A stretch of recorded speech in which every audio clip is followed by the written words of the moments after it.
ان کی ان قسم کی باتوں پر کہنے لگے، تم ہی بتاؤ کیا معجزہ دیکھنا چاہتے ہو؟ پھر کافر نے آپس میں مشورہ کرنے لگے اور ان کی کس قسم کے معجزہ طلب کرنا چاہتے ہو؟ پھر سب نے اتفاق کی رائے سے کہا کہ تم ان پتھروں سے ایک اونٹنی پیدا کرو، اور اونٹنی بھی ایسی ہو کہ وہ ساتھ ساتھ بچے بھی دے، اور ہم اس کا دودھ بھی پئیں۔ حضرت صالح علیہ السلام نے اللہ سے دعا کی جو جلد ہی قبول ہوئی۔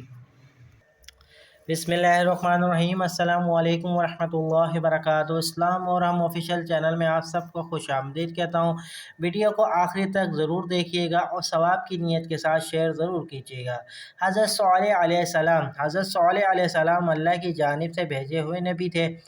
آپ قوم سمود کی طرف بھیجے گئے تھے۔ آپ نیک کاموں کی طرف بلاتے اور برے کاموں سے روکتے تھے۔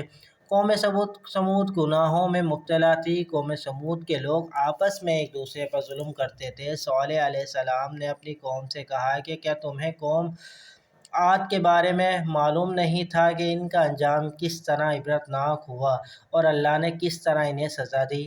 قوم سمود کا خاص پیشہ بھیڑ بکریوں کی پرورش اور تجارت تھی۔ قوم سمود دولت سے مالا مال تھی اور جسمانی طور پر قوی بھی تھی۔ اس قوم کی اخلاقی حالت اچھی نہیں تھی۔ ذرا ذرا ان باتوں پر لڑنا مرنے کے لیے تیار رہتے تھے۔ بے گناہ لوگوں کو قتل کرتے تھے، کمزوروں کا مال ہضم کرتے، کمزوروں پر ظلم ڈھالتے، بتوں کی پوجا کرتے۔ اس قوم کو راہ راست پر لانے کے لیے اللہ نے حضرت صالح علیہ السلام کو نبی بنا کر بھیجا۔ حضرت صالح علیہ السلام ان سے کہا کرتے کہ اے قوم، اللہ تعالیٰ کی بندگی کرو، اس کے سوا کوئی حقیقی معبود نہیں۔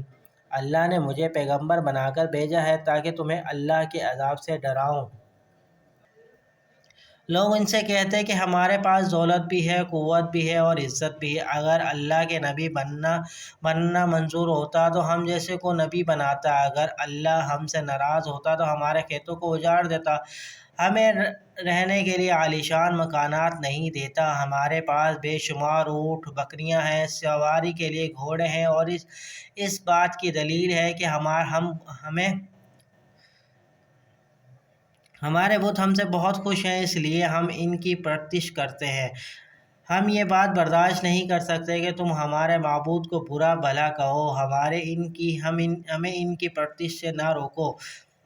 ہم تو خوشحال ہیں، لیکن تمہاری بات ماننے والا مفصل اور غریب ہے۔ تمہاری حالت بھی ایسی ہے۔ اگر تم نبی ہو تو اس کی دلیل پیش کرو، کوئی معجزہ دکھاؤ، ہم دیکھنا چاہتے ہیں۔ حضرت صالح علیہ السلام ان کی اس قسم کی باتوں پر کہنے لگے، تم ہی بتاؤ تم کیا معجزہ دیکھنا چاہتے ہو؟ پھر کافر آپس میں مشورہ کرنے لگے۔ ان سے کئی قسم کے معجزے طلب کرنا چاہا۔ پھر سب نے اتفاق کی رائے سے کہا کہ تم ان پتھروں سے ایک اونٹنی پیدا کرو، اور اونٹنی ایسی ہو کہ وہ ساتھ ساتھ بچے بھی دے، اور ہم اس کا دودھ پئیں۔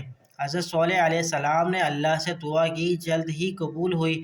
پتھروں کے اندر ایک اونٹنی نمائندہ پیدا ہوئی۔ اونٹنی بہت خوبصورت تھی۔ اونٹنی کے ظاہر ہونے کے بعد اس جگہ گھاس اگ آئی اور ایک پانی کا چشمہ بھی جاری ہو گیا۔ اونٹنی نے گھاس کھائی، چشمے سے پانی پیا، اس کی ساعت کے اندر بچہ بھی جنا۔ اونٹنی دودھ بھی دینے لگی۔ کافروں نے جو معجزہ طلب کیا اس کو پورا ہوا۔ پھر حضرت صالح علیہ السلام نے اپنی قوم سے کہا کہ تم لوگ جو چاہتے تھے اللہ نے پورا کر دکھایا، کیا تم اب بھی اس ضد پر اڑے رہو گے؟ کافروں نے کہا، ہم ایمان نہیں لائیں گے، نہ آپ کی باتوں پر عمل کریں گے۔ کافر اونٹ کو تنگ کرنے لگے۔ اونٹ جب پیاس سے تڑپتی اور کنویں کے پاس جاتی تو اسے پانی پینے نہیں دیتے۔ بعد میں اونٹنی کو مارنے لگے، اس کا چلنا پھرنا دو بھر کر دیا اور اذیت کے مارے کرکھراتی رہتی، لیکن کافروں کو رحم نہیں آتا۔ حضرت صالح علیہ السلام ان سے کہتے کہ اونٹ کو اذیت نہ پہنچاؤ، اسے چرنے دو، جہاں جانا چاہتی ہے جانے دو، اگر پانی پینا چاہے تو اسے پیاسا نہ رکھو۔ ایک دن اونٹ چشمے کے پاس پانی پینے گئی، دوسرے روز تم اور تمہارے جانور پئیں گے، اس کے روزانہ کے معمول میں کوئی فرق نہ آنے دو۔ تم اللہ سے ڈرو اور اس کی عبادت کرو۔ تم جو کچھ کھاتے پیتے ہو وہ سب اللہ ہی دیتا ہے، یہ سب کچھ اس کا کرم ہے، تمہارے بت تمہارے کوئی کام نہیں آتے۔ قوم سمود باز نہ آئی، حضرت صالح علیہ السلام کی باتوں پر عمل کیا۔ ایک روز اچانک حضرت صالح علیہ السلام کی اونٹنی کو قتل کر دیا۔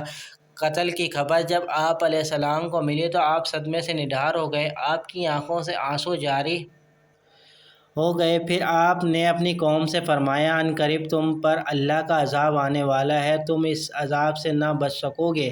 اس کے بعد ہی آسمان پر بادل گرجنے لگے، پھر بجلی چمکی اور کڑکدار گرج کی آواز سے پورے قوم ہلاک ہو گئی۔ جو لوگ آپ پر ایمان لائے تھے اللہ نے انہیں بچایا، جو لوگ اس تباہی سے بچ گئے وہ عرب کے مختلف علاقوں میں آباد ہو گئے۔ قوم سمود کی تباہی اور بربادی کے آثار حجاز اور شام کے درمیان سامان عبرت کے نشان چھوڑ گئے۔ غزوہ تبوک کے بعد جب اسلام لشکر تباہ شدہ آبادی سے گزر رہا تھا تو انہیں پانی کی ضرورت پڑی۔ وہاں پانی کا ایک کنواں دیکھا، لشکر نے آٹا گوندھنے کے لیے پانی لیا تو حضرت صلی اللہ علیہ وسلم نے فرمایا، جس بستی میں اللہ نے اپنا عذاب نازل کیا ہے اس جگہ کوئی چیز استعمال نہ کرو۔ امید کرتا ہوں آج کی ویڈیو آپ کو پسند آئی ہوگی۔ حضرت صالح علیہ السلام کی ویڈیو اپنے دوستوں کے ساتھ لازمی شیئر کیجیے گا۔ ویڈیو پسند آئی تو لائک کر دیجیے اور ثواب کی نیت کے ساتھ دوستوں کے ساتھ شیئر ضرور کیجیے۔ کمنٹ سیکشن میں اپنی قیمتی رائے دینا نہ بھولیے گا۔ چلتا ہوں دوستوں ایک نئی ویڈیو میں پھر آپ کے سامنے حاضر ہوں گا، جب تک کے لیے السلام علیکم ورحمۃ اللہ وبرکاتہ۔